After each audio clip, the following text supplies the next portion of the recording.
Answered in kind. 43. On sovereignty, self-mastery, and the refusal of the breathless throne. There is a peculiar fragility masquerading as strength in much of human society. It trembles behind podiums, struts in locker rooms, whispers in small towns, and legislates from marble halls. It is the fragility of inherited identity, a scaffolding so old and so unquestioned that to examine it feels like treason.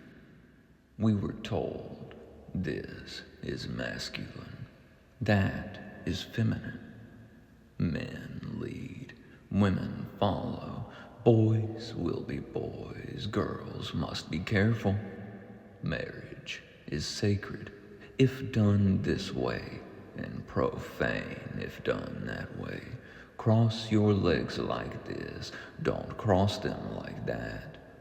Paint your nails and you are suspect. Pierce your ear and you are deviant. Age like wine if you are male, curdle like milk if you are female. And somewhere in the repetition of these maxims, repeated not because they are true, but because they are familiar, entire generations began confusing choreography for essence. Let us speak plainly. Much of what passes for masculinity or femininity in the social sphere is not ontological truth, but theatrical inheritance. It is gesture mistaken for destiny. The posture of one's knees does not determine one's desire. Lacquer on a fingernail does not transmute orientation. Appreciation of aesthetic form does not destabilize identity unless identity was brittle to begin with. When a man crosses his legs and another whispers, "That's gay," what is truly occurring is not the detection of sexual orientation, but the enforcement of a boundary. The boundary is not biological, it is symbolic. It says, masculinity must not resemble what we have coded as feminine. It must not soften, it must not blur, it must not become permeable. And yet, the irony is suffocating. If masculinity is so impervious, why must it be guarded against nail polish? The answer lies not in aggression, but in anxiety. Rigid systems are rarely erected by those who feel secure. They are erected by those who unconsciously fear collapse.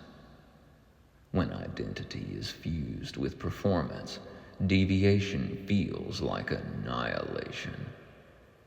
If a man's sense of self is constructed upon the negation of softness, then softness in proximity feels contaminating.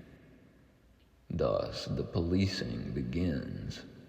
Thus the breathless ideas are defended. But ideas that require constant enforcement are rarely robust. They are sustained by shame and ridicule, the social technologies of conformity. Humans fear humiliation more acutely than discomfort, so they obey. They do not cross their legs. They do not paint their nails. They do not ask the dangerous question, "Why does this threaten me?" The cost of admission to hierarchy is submission. This is the unspoken contract. Whether one stands atop the ladder or kneels beneath it, the structure remains intact. Dominance and submission are not opposites. They are reciprocal roles in the same dramaturgy. The dominant requires the submissive to stabilize his stature. The submissive requires the dominant to justify her diminishment. Both are negotiating safety through position. It is an electrified circuit, intense, charged, dramatic. But intensity is not depth. It is voltage without voltage regulation. It excites, but does not nourish. The so-called power couple, who operates through dominance, is not powerful. It is precarious. True power is not the inflation of one and the contraction of the other. It is mutual sovereignty. Two individuals standing beside, not ahead or behind. Two nervous systems regulated within themselves, not seeking stabilization through hierarchy. Two consciousnesses that do not need to shrink or swell to feel real. When someone says, "If you don't do this, she won't submit," the subtext is confessional. I am not secure unless I am above. That is not leadership. That is dependency disguised as authority. Leadership is not a genital function. It is a capacity of consciousness. It is impulse regulation, clarity of vision, accountability under pressure, humility before consequence. To excuse ignorance in men while proclaiming them natural leaders is not reverence for masculinity. It is negligence. To instruct women to manage male impulse while denying them authority is not protection. It is projection. Why do we not teach self-mastery? Because self-mastery produces individuals who are difficult to manipulate. A self-mastered person is less reactive, less shame-driven, less easily mobilized by outrage or seduction. Hierarchical systems, especially those built upon unexamined tradition, rely upon dysregulation. Fear, status anxiety, sexual insecurity, tribal allegiance. A population trained in emotional literacy and critical inquiry is not easily governed by spectacle. So shame becomes the instrument. You should be ashamed. But shame works primarily on the conscientious. The truly shameless, often insulated by power, are impervious to it. Thus, ordinary people bow deeply while leaders evade accountability. Hierarchy calcifies. Marriage, too, becomes a locus of projection. Historically, it was less about romance and more about lineage control, property consolidation, alliance foundation. It stabilized paternity, certainty, and resource distribution. Love entered later, grafted onto an older framework. When modern individuals assert that marriage must conform to a singular pattern, they are often defending not sanctity, but order. Order once ensured survival, so deviation feels existential. Yet sacredness does not emanate from paperwork. It arises from presence, intention, integrity. Two people can sign documents and remain spiritually inert. One person can enter ritual relationship with a tree and experience profound communion. The container is neutral. The consciousness within it determines depth.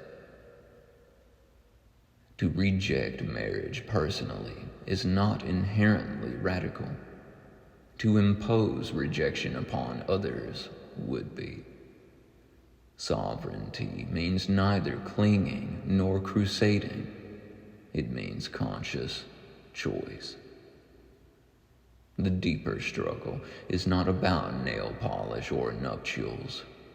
It is about the right to define oneself without coercive inheritance. Many cling to breathless ideas because they are familial. They are heirlooms of belonging. To relinquish them can feel like betraying ancestors. Better to defend them, even if they breed resentment, than to endure the vertigo of individuation. But individuation is the maturation of the psyche. It is the refusal to live entirely in scripts authored before one's birth. It is the quiet decision, I will examine what I have inherited. I will keep what is alive. I will release what is lifeless. When you drop labels, man, woman, dominant, submissive, what remains is presence encountering presence. Biological differences persist, yes, but categories no longer eclipse individuality. You see not men or women as monoliths, but as individuals. Singular constellations of temperament, history, aspiration. Generalization thrives in insulation. In towns or ideological enclaves where exposure is narrow, experience masquerades as universality. All women are. All men are. Such statements betray limited encounter, not expansive knowledge. The myth that men age like wine and women like milk is another residue of valuation systems that equated male worth with accumulation and female worth with fertility. It is not an anthropological inevitability. It is an artifact. Consciousness ages according to rigidity or flexibility. One can calcify at 30 or remain supple at 70. Rigidity is premature senescence of the mind. Self-mastery, by contrast, is perennial youthfulness of awareness. So how does one subtly step out of inherited games without merely inverting them? Not through loud rebellion, not through contempt, but through quiet consistency. Cross your legs because they are comfortable, not because they are coded. Paint your nails if you wish, without sermon. Appreciate beauty without defensiveness. Refuse to shrink for another's insecurity. Refuse to inflate for applause. Examine your reactions when threatened. Ask, what identity am I defending? Practice tolerating ambiguity without rushing to categorization. Engage difference without losing coherence.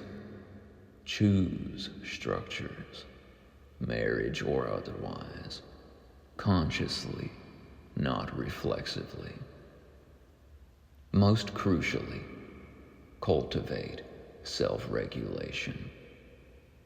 The capacity to sit with discomfort without externalizing it is the cornerstone of sovereignty. Without it, we oscillate between domination and submission. With it, we stand beside. Hierarchy will persist in various forms. Organization is inevitable in complex systems. The question is whether we bow unconsciously or choose our allegiances deliberately. Conscious hierarchy is different from inherited subservience, and compassion must accompany clarity. It is easy, upon seeing through social scripts, to develop quiet disdain for those still embedded in them.